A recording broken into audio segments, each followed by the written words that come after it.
কোন জিনিস ব্যবহার করার আগে ভাঙতেই হবে? টাকা। হ্যাঁ, টাকা 500 টাকা নোট ব্যবহার করার আগে দোকানেতে ভাঙাই নিমু।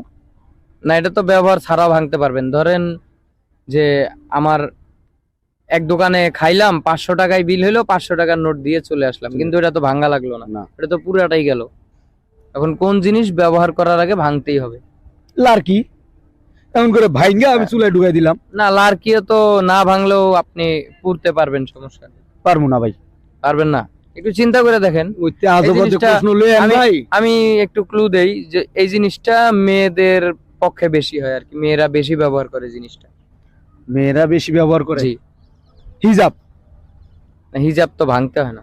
পলির ভিতরে থাকে, এটা ভাঙি, ভাইঙ্গা না, লাগাই না। দিলাম। এটা তো আপনি তো উল্টাপাল্টা প্রশ্নের উত্তর দিতেছেন। না ভাই, তাহলে আপনি উল্টা পাল্টা আচ্ছা ধরতেছেন। ঠিক আছে। আপনি উল্টা পাল্টা ধরতেছেন। আমার তো প্রথমে তো লার্কি ভাইঙ্গা চুলার ভিতরে ঢুকাই দিছি। না, লার্কি না ভাঙলেও চুলায় ঢুকান যায়, সমস্যা নেই। বড় তো আমি লার্কি বড় আনছি। ছোটগুলো আনলে সমস্যা আরে নেই। ভাই উদ্যোগ আমি ধরেন না জান। আচ্ছা ঠিক আছে, তো জিনিসটা আপুরা হয়তো বা পারবে বেশি। তো আপুরা আপনারা যদি জেনে থাকেন অবশ্যই কমেন্ট বক্সে জানিয়ে দিবেন।